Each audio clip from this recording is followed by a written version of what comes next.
Who is Professor Ellen Weiner? Ellen Weiner is Professor Emerita of Psychology at Boston College and Senior Research Associate at Harvard Project Zero.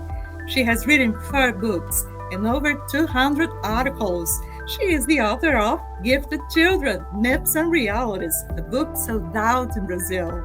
She was president of American Psychological Association's Division 10, Psychology and the Arts, in 1995-1996 and received the Rudolf Amhein Award for Outstanding Research in the year 2000. She is a fellow of APA Division 10 of the International Association of Empirical Aesthetics. Professor Ellen Weiner, it's a great honor to meet you. Ma'am, my name is Tania Viana from Brazil.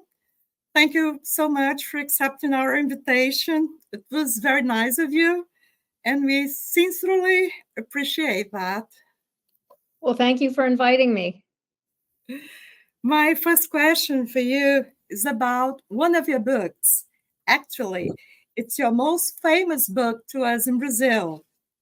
Gifted Children, Myths and Realities is a well-accepted book in Brazil. As a matter of fact, it is completely sold out, and no other book took its place afterwards. We definitely need a new edition in Portuguese. The book was organized around 9 misconceptions about the nature of giftedness. Would you talk about these myths or misconceptions to us? Sure. And I hope that you can manage to get more books printed so that more people can buy it. I had no idea that it was sold out in Brazil. So you can let me know if I can help with my publisher. Okay, about the myths. Well, I believe that the first myth I began my book with was what I call the global giftedness myth, which is the idea that if a child is gifted, the child is gifted all around. Gifted in math, gifted in verbal areas, gifted in the arts, gifted in athletics, just generally all around gifted. And that's very rare, very rare. Most children are gifted in one area more than in other areas. There's also a view that if a child is gifted in an academic area, and I mentioned 2 of these, mathematics and verbal areas, if a child is gifted in one, they're going to be gifted in the other. And that also is not true. Children who are very high in verbal are often not particularly high in math, and the reverse is also true. So I'm not saying no children are globally gifted, but the most gifted children are gifted in one particular area, and they have what I would call jagged profiles, high in some, high in one, maybe 2, and ordinary, typical, average in the others. And we also have cases of children who are gifted in one area and learning disabled in another area. And we also have the case of what are called savants, who show highly high abilities in a particular area like music or realistic drawing or memory or math or calculation, I would say, that aspect of math, but who are retarded and often autistic as well. So it's much more complicated than saying giftedness is one big global glob of being high in everything. In Brazil, the research on myths about giftedness has been carried out by Eunice Soriano de Alencar and Denise Flight since the 1970s. By the way, Denise Flight is the current president of the World Council for Gifted and Talented Children, even though the myths still survive nowadays. In your opinion, how can the situation be explained? Oh, sure. Well, I'll be happy to answer that, and then I can talk about the other myths if you'd like. It's very hard to change people's minds, and not everybody is poring over the academic research literature to find out what terminology is now recommended. So I think people fall back on slogans, on easy ways of characterizing things. And, some of my other work was about the claim that arts education is important because it raises children's academic abilities and test scores in academic areas. And I showed that that was actually not true. There was no evidence for that. But it doesn't seem to matter that I showed that because people still make those claims. So as I would say, it's very hard to change the way people talk and think about things. Should I talk about some of the other myths? Of course, as you wish. Okay. A second myth I talked about is what I call the talented but not gifted myth. And that is the assumption that there's a difference between being talented and being gifted. But if you really think about it, what is the difference? The difference seems to be the domain in which one is talented versus gifted. We tend to reserve the word gifted for being high in academic areas and school areas, particularly mathematics and verbal areas, and talents for the arts and athletics. But I would argue that we should just use one word for all of them, either all talents or all gifts. I prefer gifts. And gifted children in all domains have several characteristics in common that unite them. First of all, they're precocious. They're performing above their peers, their age peers in some area, often way above. Second of all, they what I call they march to their own drummer. They're often nonconformists. They don't really care about what other people think. And most importantly, they teach themselves. They practically teach themselves in their area of high ability. They don't need a lot of scaffolding and support. And the third characteristic is what I call having a rage to master, which is just an incredibly intense motivation to keep working in their area of high ability, probably because they're good at it. And when you're good at something, you achieve a kind of state of flow when you're working on it. And it's pleasurable. So in those three ways, precocity, marching to their own drummer, and rage to master, all gifted children, no matter what the domain, are alike. And therefore, I don't think we should make a distinction between talents and gifts. Another myth I talk about is what I call the IQ myth. And that is that if a child is gifted, that child has a high IQ. Now, if a child is very gifted in either verbal or mathematics, that child likely does have a high IQ because those are the two areas that IQ tests focus on. But as we often find kids who are much higher, gifted kids who are gifted in math, but not in verbal, or the reverse. I think I already mentioned this when I talked about the myth of global giftedness. And if you think about gifts in art or in music or athletics, these are often unrelated to IQ.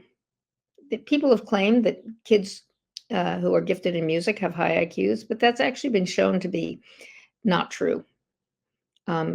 You can be very gifted in music and have an average IQ, and same for art, and certainly the same for athletics. So the IQ myth says all gifted kids have high IQs, and I say no, just kids who are very high in the school areas. Let's see, what myth am I on? The fourth myth is what I call the origin myth. Where did giftedness come from? And I think there's a common sense view that kids who are highly gifted were just born that way. And if you ask somebody on the street, that's probably what most people would say. If you ask a psychologist who's read the work of Anders Ericsson, that psychologist is going to say, oh, it's a myth to say it's all inborn. It's all due to practice. And if you practice something for 10,000 hours over years, you're going to achieve state of giftedness. And I actually think that the popular view is more correct than the 10,000 hours view, because you cannot take a child at random and get that child to play the piano for 5 hours a day, or to work on math on her own free time because she loves it so. It's true that 10,000 hours of practice or hard work is necessary for achieving high levels of proficiency, but it cannot be sufficient. If you look at young children, early on, some of them, those who we call gifted, are showing high abilities in a particular area, where they haven't been trained. So there isn't, it's clear that they have such a high ability. For instance, I have a grandchild who is what I call an abstract art prodigy. He gets up in the morning and spends all his time making abstract art, and making it very, very carefully. He's only 4. And it's unusual to see a child doing this. He's not showing the same kind of proclivity for anything else, not for music, not for reading books. It's just art. So where does that come from? I think it has to be, in some sense, inborn. Children are born with certain proclivities that point them to certain domains. And so the idea that you can force a typical child to work 10,000 hours on something is ridiculous, because you can't make a typical child do that. They rebel. You only get a child to do that if they really love doing it. And you only really love doing it if you have high ability to begin with, so that it comes easily to you. Another myth is the idea of the driving parent. It's very related to the 10,000 hours myth, that the idea is that gifted children are just born like typical kids, but their parents push them, and that's what makes them achieve high levels. But in fact, what parents say is their children are pushing them. I want to read more books, get me more books, take me to the museum. The kids are asking parents to give them the materials they need to work in their area of high ability. So while it's true that some parents of gifted children do push their kids, that is not the explanation for where children get their high ability. Let's see, I have 3 more myths to talk about. Another one is called the glowing with psychological health. Glowing with psychological health. This was a myth that was really fostered by the work of Lewis Terman, who did the first longitudinal study of high IQ children starting in the 1920s in California. He thought that high IQ children tended to be very well-adjusted, happy kids. And that's a kind of idealization that just doesn't hold up under the evidence. It turns out that the more highly gifted a child is in any area, the more likely they are to have trouble finding friends of their own age, because they're so different from their age peers. And so they often have social difficulties. So perhaps this is true of a moderately gifted child, but the highly gifted, the extremes, are often dealing with being picked on, feeling weird, and not having friends of their own age. And therefore they often gravitate to older kids. Another myth that we see in the United States is the claim that all children are gifted. And I think this comes from a desire not to be elitist. And educators are very likely to say, all my kids are gifted. And I think what they mean by that is all my kids have potential to learn. So it's just not the case that all kids are gifted.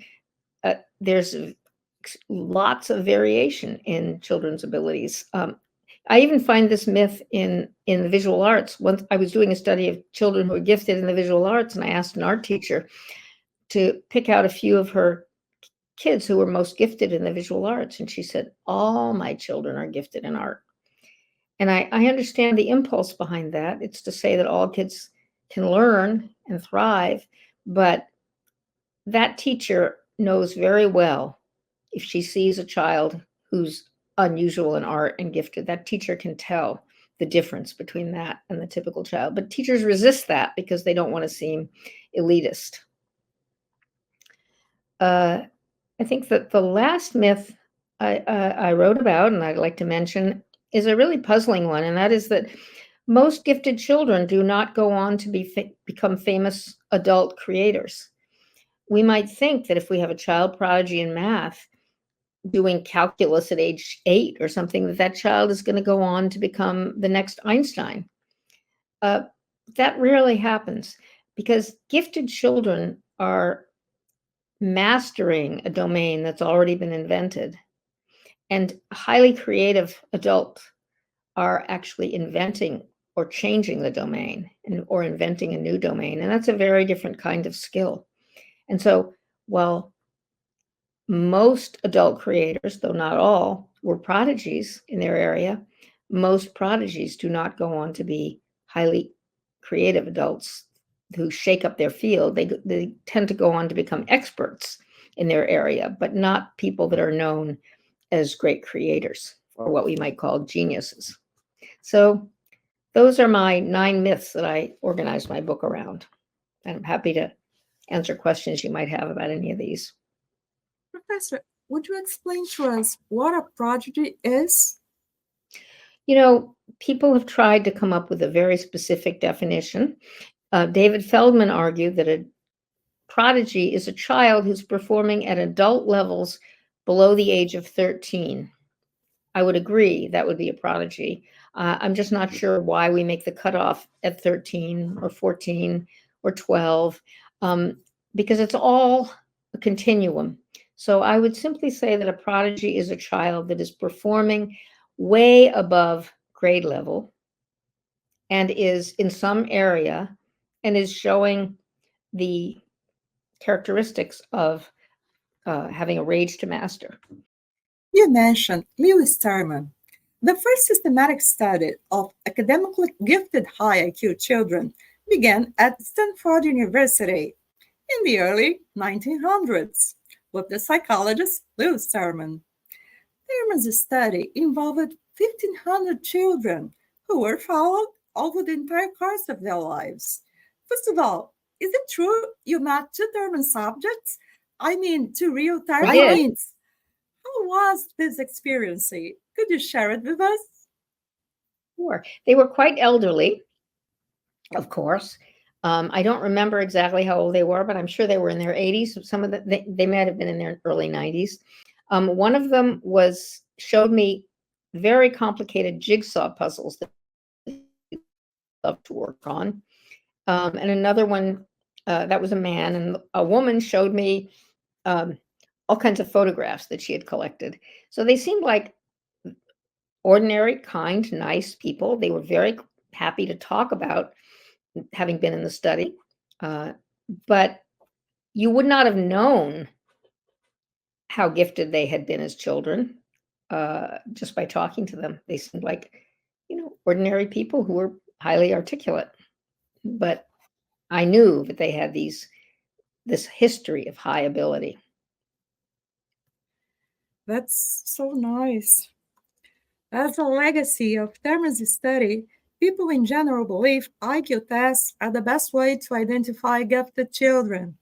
Moreover, children are admitted into special school programs for the gifted on the basis of their IQ scores.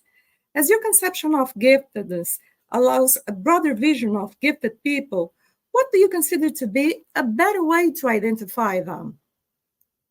Well, I'm not opposed to the idea of an IQ test, because IQ tests do tell you how well children are going to do in school, because what the IQ tests ask for are school-related abilities. But I think that a much better way and maybe broader way of capturing more children who maybe don't test well would be to rely on something softer.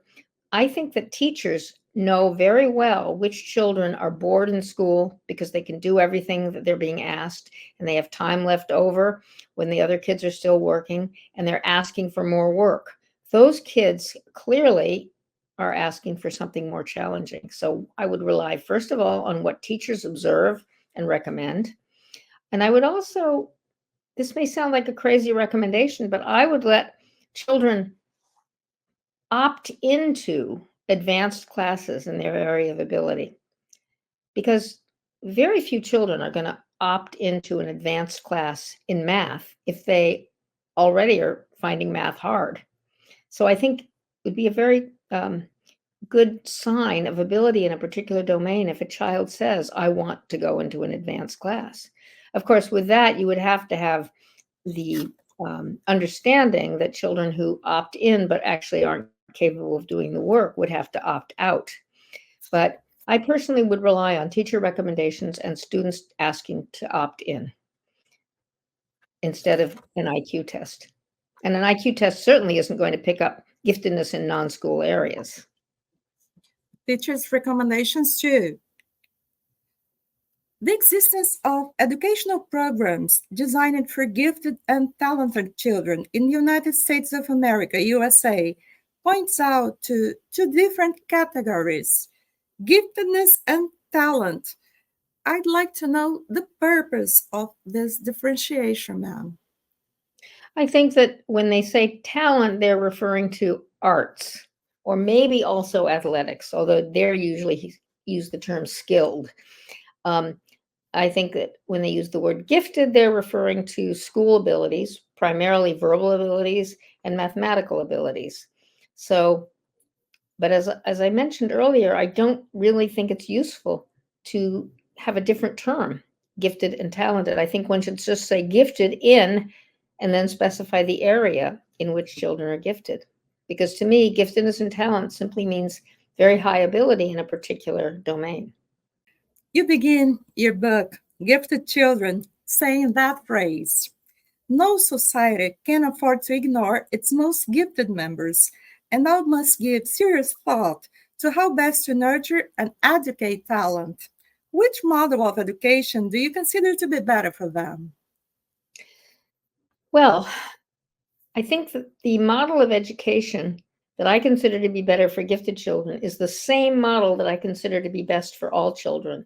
And that is, first of all, an education that challenges children, not too hard, not too easy, just challenges them right where they need to be challenged to bring them up. And second of all, a progressive education as opposed to a traditional education. And by that, I mean a traditional education is the idea of a teacher standing in front of a class, transmitting knowledge to the child, whose job is to internalize and remember what the teacher has said.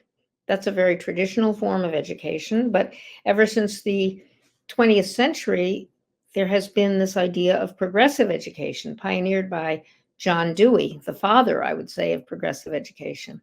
And in progressive education, children are actively constructing their own knowledge and their own understanding by interacting with materials, by talking to their peers. And the teacher has an important role, but it's not standing in front of the class and transmitting knowledge. It's serving as a facilitator for children who construct their own knowledge, posing challenges to the children so that they can engage in problem solving and figuring things out on their own. I think that kind of education is the best for all children. Where it would differ for gifted children is that you would just have to have it be more challenging. But I've also argued in my book that instead of having gifted programs for what I would call moderately gifted, I would simply raise the level of challenge in all of our schools for typical children, and then do something special for the ones that are several years or more ahead of their peers, which I would call the extremely gifted or the prodigies. They really need something different. And I think that what they need is advanced classes in their area of high ability. But I would still structure those advanced classes in a progressive way rather than a top-down teacher directing knowledge to the child, which the child is supposed to memorize. In your studies about psychology of the arts, you find a correlational connection, not a causal connection, regarding students who take a lot of arts having higher test scores than students who take fewer arts or no arts at all. What habits of mind do you think the arts can gender? Okay, well, let me answer what I think are two parts to this question. The first is that why is it that I found no connection between academic strengths and taking a lot of courses in the arts? It is a correlational finding, therefore it's not a causal finding. And when my colleague Lois Hetland and I looked at all of the research that we could find, testing the claim experimentally about whether or not engaging in the arts raises children's academic test scores, we could not find any support for this. There is a correlation. Children who take a lot, high school, once children are old enough to choose their classes by high school, high schoolers who take a lot of art tend to do well on tests. But that's because They may come from schools they may go to schools which are good in both academics and the arts. They may come from families that value both. They may have super high energy to engage in both and do well. But when you do an experiment, which means you take you take a group of children and randomly assign one group to get a lot of arts and the other group to get something else that's not arts, and you measure their academic test scores before and after this intervention, that's a true experiment where you can infer causality. There we found those studies did not show any evidence. So in the United States, there's a desperate attempt to keep art education in our schools, which I value. But people believe that the best way to do it is to say, give money for arts education because it will make your kids smarter. And I'm afraid that doesn't hold up. Give money for arts education because it helps children develop other forms of thinking skills. And that gets to your next question. I wrote a book called Studio Thinking, The Real Benefits of Visual Arts Education. And that was based on many hours of observing very skilled teachers in the visual arts teaching high school students. And what we found is that these teachers were instilling a number of what we call artistic habits of mind, the kinds of habits of mind that artists use in their students, sorry. So for example, one of them is learning to look really carefully. That's a very important skill, learning to notice, look carefully. Another one was learning to envision, by which we meant helping children to generate mental images, even when the images are not in front of them, they're just in their minds. And that's important because if you're going to plan a painting, say, you need to have an image in your mind of how you want it to look. Or if you want to revise your painting, you have to have an image in your mind of what change you want it to look like. So it was observe, envision, reflect. We found a lot of focus on reflection in art class because students are asked all the time, what are you doing? Why are you doing that? What are you trying to achieve? How did you get that? How did you make it look like that? What could you do differently? These are all reflection questions, which get kids to think about their own process as they are creating work of art. There are a number of others too, like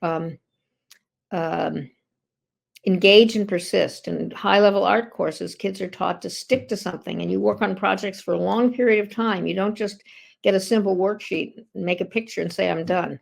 You stick to something that you're engaged in for a long period of time. Another one is stretch and explore. Kids were asked to muck around, try things out, not worry if they made a mistake, learn from their mistakes. I don't think you often find that in math classes. Just try out new ways of doing long division. See what you come up with. Don't worry about making mistakes. You don't hear that so much in an art class. But I could walk into an art class and I heard a teacher say, today we're going to figure out new ways of making clay stick together. I'm just going to ask you to figure it out on your own. See what you can come up with. And maybe you'll make mistakes. Maybe you won't. Maybe you'll come up with something entirely new. So that would be stretching and exploring. So those are some of the habits of mind that I think kids pick up in high-level visual arts classes. And I now have students who are looking at the same kind of issue in music, what habits of mind are taught in music, and in theater, what habits of mind are taught in theater. So, and they're not going to be the same. They're going to be different. They are different. So, but I think the idea of habits of mind is it's a very rich way of thinking. You can think about this for academic areas too. When you teach math to children or history, you're trying to engender the habits of mind that mathematicians use or that historians use. So arts are no different. That's very cool. In your experience, what factors play an important role in order to lead gifted children or prodigies into creators in adulthood? Well, that's a real puzzle. As I said, most prodigies do not become great creators, even though probably the majority of creators were prodigies as children, because the funnel gets smaller as you get to be an adult. So here are all the gifted kids. but then they're trying to make it into becoming a great creator, and the funnel is narrower. And there are many fewer great creators. And I think one reason that I mentioned earlier is that a gifted child is mastering something that's already been invented. And a creative genius is inventing something new. So that's a very different kind of skill. So we can't expect all prodigies to have that. And I think there's a personality characteristic too. And that is, if you want to become a creator, an innovator, you have to have a desire to shake things up. You have to have a desire to make something to make your domain different, because you're not satisfied with the way things are. You're not satisfied with the state of visual arts. And so you want to come up with a new way of painting. And so Picasso comes up with Cubism. You're not satisfied with the state of biology and science. And so Darwin comes up with the theory of evolution. These things don't just come snap out of the blue. They are a product of long years of hard work. But I think the personality characteristic of wanting to shake things up is probably very important, kind of restlessness. But nobody has been able to predict which prodigies are going to become great creators. We can only look back and say, oh, these creators were prodigies and they had these characteristics. So it's not an easy question, but those are my best guesses. Having the ability not just to master, but to innovate in a big way, and having the desire to innovate. Professor Alan Weiner, this is related to the rage to master? Well, I think gifted children have a rage to master, and I think adult creators have a rage to master. So I don't think that having a rage to master predicts that you will be an adult creator. I think it goes beyond that. Could you explain to us your conception of giftedness? You talked about is based on 3 characteristics. Yes, I mean, I think that in my view, all children who we would call gifted and or prodigious, first of all, by definition, they're precocious. And what I mean by that is they are doing things in a particular area that are not the same as what their age peers are doing. They're ahead of children their same age. Some are moderately ahead, some are way, way, way ahead. It's a continuum. So there's precocity. The second is that they really seem to teach themselves. They don't need a lot of adult help. I'll give you an example. One of the children I wrote about in my book mastered reading at an extremely young age. And now I've forgotten exactly what age I said he was, but it's way beyond, way, way lower than the age at which children usually acquire reading. And here's how he did it. He asked his mother to read him a story and point to each word as she said it. And he looked on closely, and he asked for the same thing to be done for 1 week. And then he selected another book and asked for the same thing every day for a week. And after that, his mother told me he had simply cracked the code of reading, and he never wanted to be read to again. He simply read on his own. Now, the adult in this picture had some role. She had to provide the book and obey her son and point to each word that she uttered. But that's a very minimal role compared to what a reading teacher has to go through to get a typical child to learn how to read. And that's what I mean when I say they don't need a lot of adult teaching. They pretty much teach themselves. And the third characteristic is this rage to master, this drive. It's very hard to get kids to go out to play with their friends, eat breakfast, pay attention in school, because all they want to do is work in their area of high ability. I mean, one child I studied who was a drawing prodigy simply made drawings all day long in school and wouldn't participate in any of the other activities in kindergarten. And his teacher didn't like that. She didn't support it, but this child was just obsessed with drawing. And my grandson, age 4, gets up in the morning before other people are up, and he goes and in his room, he has all his art materials, and he starts painting. And he doesn't bother anybody because he's completely engrossed in painting, and he doesn't even wake anybody up. And that's what he does all the time that he's allowed. That's a rage to master. I'd like to understand a little more about one of the characteristics of your model. Let me see. An insistence on marching to their own drummer. Could you talk a little more to us? I think that I mean by that both that they teach themselves and also that they're somewhat nonconformists. They don't care what other people think. They don't try to be like other people. They feel different, and they really are different. They live in their own heads. They find their own minds more interesting than those of other people. They're often introverted, and they seem to drive themselves rather than have peer pressure drive them. They don't see anything wrong with inviting a child over to play, and it turns out the only reason they wanted to invite that child over to play is so they could draw that child and ask the child to model. That actually was something that happened with one of the gifted artists that I studied. And after a while, kids didn't want to come over to his house to play because all he wanted them to do was sit and model for his drawings. So that's kind of what I mean by marching to their own drummer. They do what they want. They don't succumb to peer pressure. No, I got it. Thank you. That's my last question for you, Professor. Alan Wiener by Alan Wiener. How do you define yourself, ma'am?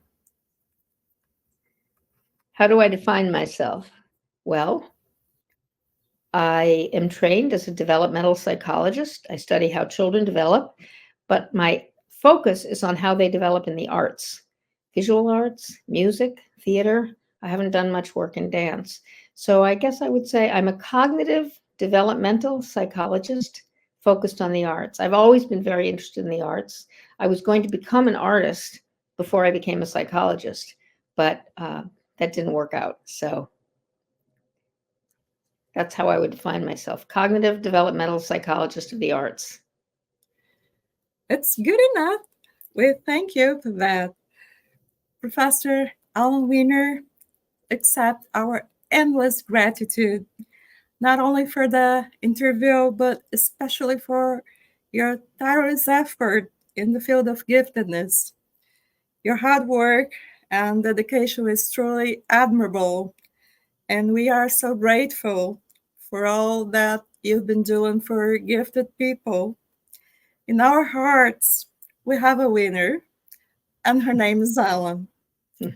Thank you very much. Thank you so much for the interview. It was a pleasure speaking to you. The pleasure was mine. Would you like to say something for people in the field of giftedness in Brazil? Well, I think that don't give in to the pressure when people tell you you shouldn't be working on giftedness. That's gifted children don't need any help. It's the kids who are below average that need help. Don't give in to that, because gifted children need just as much help in the sense of providing the right kind of education for them that children who have average abilities or even below average abilities need. So keep up the fight. It's not elitist to provide education for gifted children. Professor Alan Wiener, thank you very much for this interview. Bye-bye. Bye. Thank you, Tania. Bye-bye.